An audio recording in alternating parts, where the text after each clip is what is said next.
আরে ম্যাডাম আপনার হেলমেট কই? স্যার আমি তো ভুলে হেলমেট বাড়িতে রেখে আছি। আরে ম্যাডাম আপনি এত সুন্দর মানুষ, আর আপনি যদি এইসব ভুল করেন চলবো?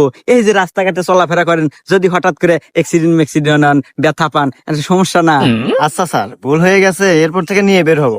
আরে ম্যাডাম ঠিক আছে, আপনার মতো এত সুন্দর মানুষের দিয়ে একটা ভুল, এগুলা কিছু ভুল না। এটা যাই হোক, এই যে আজকের মতো আমার হেলমেটটা আপনি নিয়ে যান, এরপরের থেকে আর ভুল করেন না, নিয়ে বের হেন।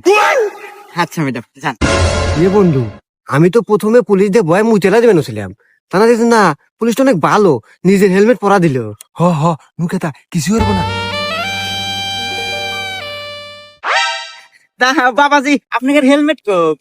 স্যার আসলে হয়েছে কি, আজকে ভুলে বাসায় হেলমেট রেখে এসেছি। ও আচ্ছা, রেখে আসছো বলে। খাওয়ার কথা তো বলিস না, হ্যাঁ? হেলমেট বাড়িতে রেখে আসছো মানে?